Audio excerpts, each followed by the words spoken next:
Let's quickly go to the FIFA Under-20 World Cup. Today's results. What a match between Ghana and Mali. Ghana, they've shown good promise at the competition, but the Malians humbled them. We said we didn't want to see this game from the African perspective. Good one, Mali. They've advanced. Ghana out. Serbia defeated Hungary by 2-1. United States defeated Colombia 1-0. Ukraine and Senegal played 1-1. And after regulation time, it got to penalties. Africa had to take it. We always fight. And now Senegal won that one by 3-1 on penalties. We're expecting fixtures for tomorrow. That's it. Austria will take on Uzbekistan, Germany, and Nigeria. A lot of you guys are asking what time is that match going to be played. 8:30 in the morning tomorrow. 8:30 a.m. Crucial game. Crucial game. Nigeria and Germany. Portugal will take on New Zealand, and Brazil will take on Uruguay. Only quickly, which of these games are you looking forward to?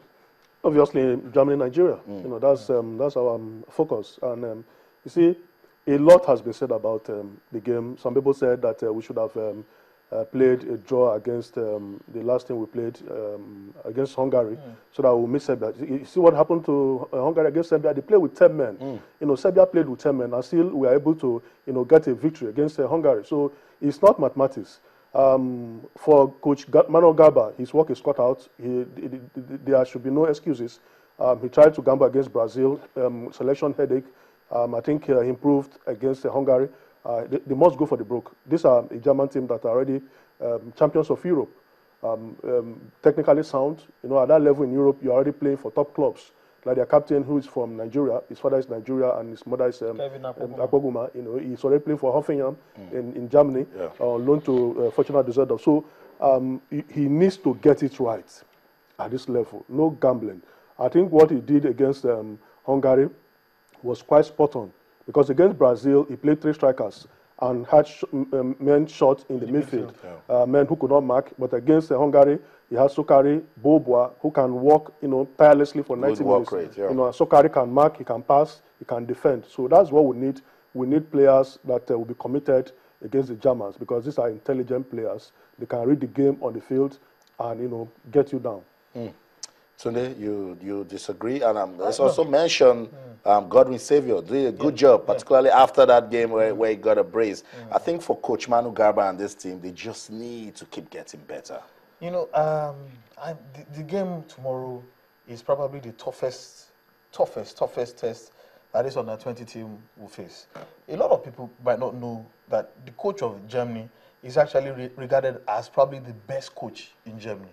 He's tactically sound. He's one of those people who actually propound theories. He's been with the team for a while. On football. He's in charge of Germany's highest football coaching institute. This man trains the best coaches in Germany. If you want to be a great coach in Germany, this man trains you. He's a master tactician. His team plays intelligently. They also have the tactics are his own forte.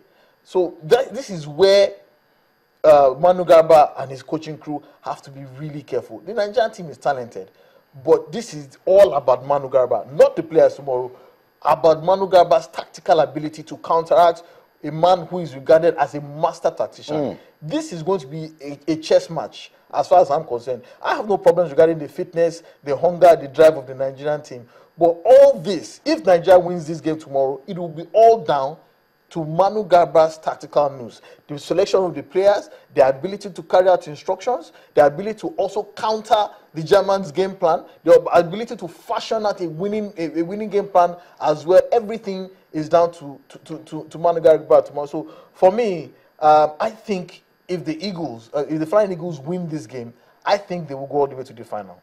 This is their biggest test. If they overcome this, then I don't see any other obstacle for them. I totally agree with you, Tunde, particularly that a lot of Nigerians are supporting this Flying Eagles team. FIFA Women's World Cup, Group E results. Brazil defeated Korea Republic. It was a tale of just matter. She is phenomenal. And then Spain and Costa Rica played a 1-1 draw.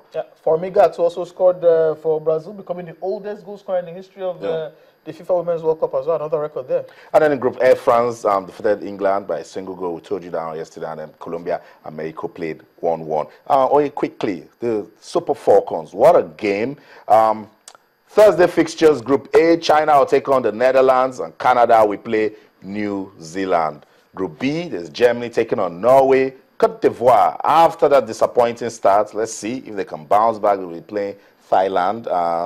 Thailand, not that bad. They actually pushed Norway, but because Norway, they were very tactical and technical. We won that one by 4-0. But let's talk about the one that concerns us, the Super Falcons. What a game against Sweden. Coach Edwin Okon says the game against Australia is a must-win.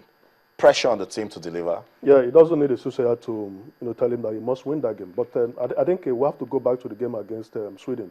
You see, he maintained the squad he used at the African Women Champions. The only difference is that he pushed Osinacho Halle, to the right back. The same tactics, the same selection. Which was a surprise for me. Which was a surprise. And he kept the Precious. Precious only kept, I think, 1 or 2 games at the African Women Championship. Was it Ruby White who was in... Yes. I think for Precious, she was a huge disappointment. Not because she didn't do it, but because of the experience she has gathered, playing at this level. Almost 100 caps. Almost 100 caps. And how can you be jittery? Anytime we are on the defensive, it affected the defenders. There was even a time she fell on top of a defender when the ball has already gone out of touch. So I think they have to work on, if they're going to use Precious, like they have done to Naholo, sticking by him, they have to work on his psyche. We had a psychologist who spoke fluently. I think this is time to do that on Precious Dede. But for the girls, they did well. They did well. Coming from 2-0 down, 2-2, 3-2, then equalized the game, especially Ngozi Okobi. I tag her as the Iniesta of the Super Falcons. Very sublime in her. I think it was a general fight on Tega. Those two passes were sublime. They were sublime. So I think the girls just need to keep on improving. And her goal. Nobody's talking about that. The first goal. The first touch. Oh my God. Taking away the defender. Oh my God. The finish. Absolutely. The goalkeeper, that touch, totally, displays the goalkeeper. So it's a, like we said, it's a team full of quality. Yeah. How I wish we had prepared better. Those corner kicks, those when you play more games, you'll be able to correct some of the mistakes. But I've seen Coach Godwin Okon train these girls, and I know that every time he tries, to correct his mistakes. Kept on rotating his forwards to just confuse the team. He's a hard-working coach. I just wish that, they will have the necessary luck, to complement all the efforts that these girls have put in place. I totally agree with you guys. Thanks so much, Sunday, for coming around. Thank you, Oye, for coming around. I will go on a quick break now. We're done with football. When we come back, rugby will get our attention on the program. Nigeria, rugby, you get to know when we return. Stay with us.